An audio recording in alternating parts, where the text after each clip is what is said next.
this Troy-Bilt XP Mustang zero turn with the 50-inch deck. I picked this up for $500. By the time I got there, the seller told me that after you messaged me, I had like 6 other people message me right after you. So I was kind of glad I got there to pick this thing up. And this, it runs, it drives, it mows. So why were they selling this?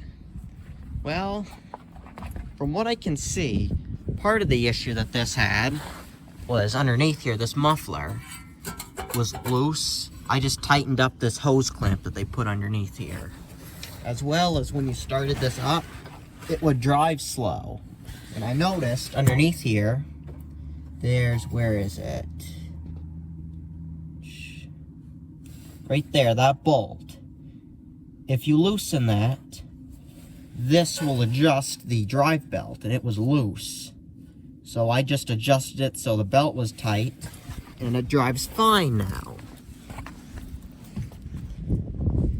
And the last issue that this had is sometimes you'll go to crank it, and it takes so long to get it started.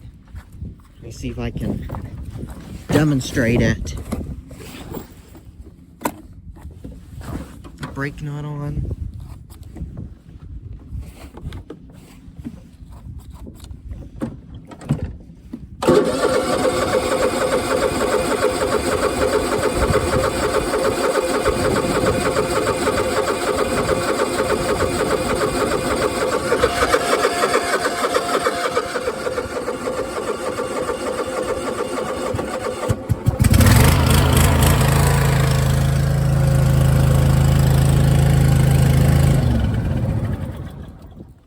So it could be a couple of different things. They said that it could be the spark plugs, which wouldn't be a bad idea to change them anyway. Another issue that this could have is this might not be fully choking. So I'm going to take a look at that real quick. That's exactly what the problem is.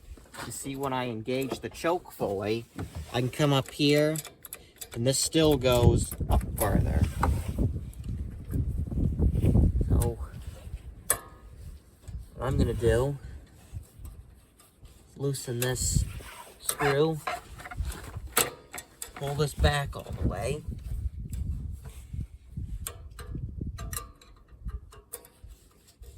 And then tighten it back down.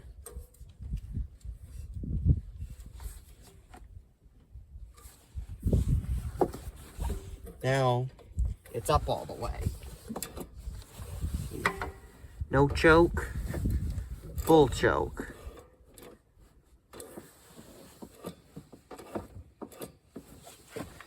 Let's give it a try.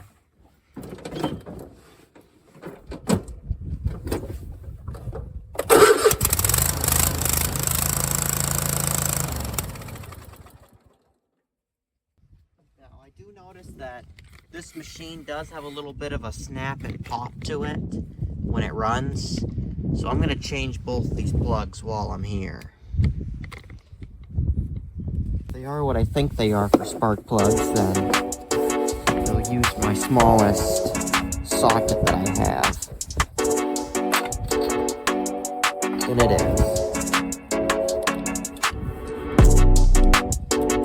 That tells me that I got the right plug for this.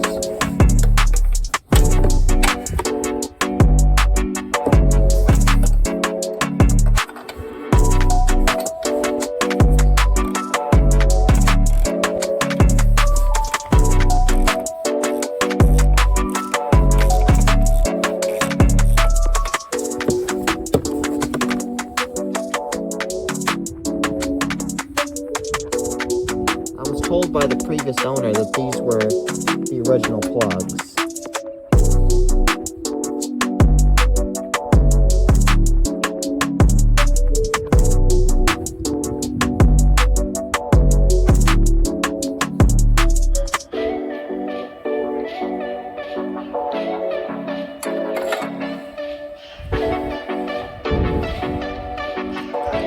So what I got for this are two brand new Autolite.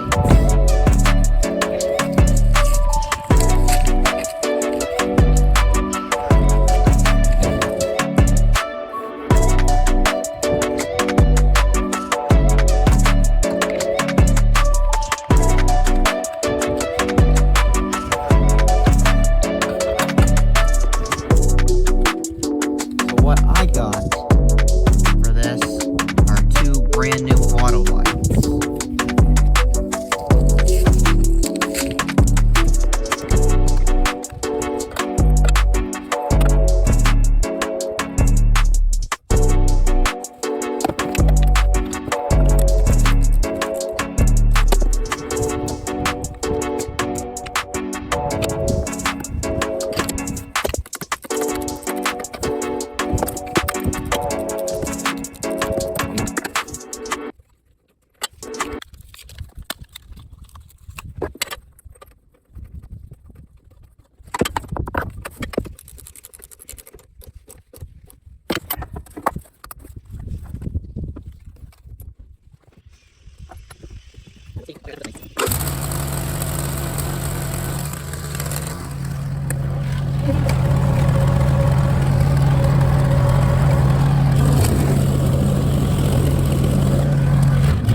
Well, I got that other mount welded.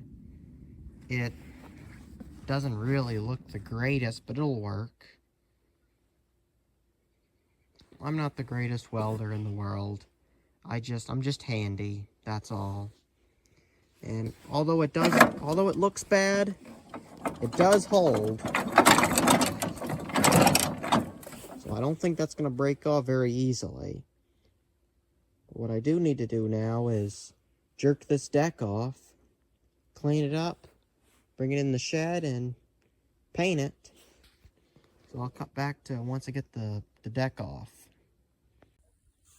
So I did the first coat last night in the dark. There wasn't really much to film, but I got the second coat on it now. What I'm going to do for a shoot is I'm going to take this one off my Cub Cadet LTX 1050. This one's been snagged, but it's at least better than the other one. I got that brand new one right there. I'm going to throw the brand new one on this, and that one right there is going to go on the zero turn. So I'll cut back to once I get the deck and shoot everything back on the zero turn. You see, this is why it always pays to have parts floating around. Last year, when I bought this Cub Cadet LTX 1050, it came with a spare brand new chute. Now the zero turn that I'm currently working on for an upcoming video has a snagged chute that's utterly destroyed. This one right here has been snagged once. This is going on the zero turn. This one is brand new. The sticker's still on it. And that's going to go on this. This one looks a little bit nicer than the zero turn, so I'm going to throw the brand new one on this. But this is why it always pays to carry spare parts around. You never know where you're going to use them. Alright, I just built the deck out and this is how it came out. Now for discharge chutes, this is what I got. See, this one right here is what came with it. The spring is broke, and this is the one that is snagged. It came off that Cub Cadet. See, the spring still works. Although it's been snagged here, it'll look a lot better with this chute on. So, that's what's going on here.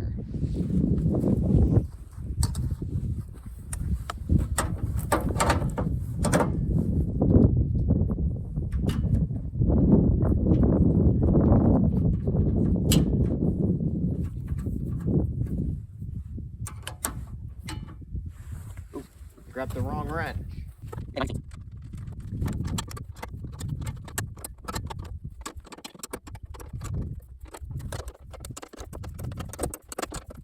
Now that'll work out nice. Now to just slip it back under that right there.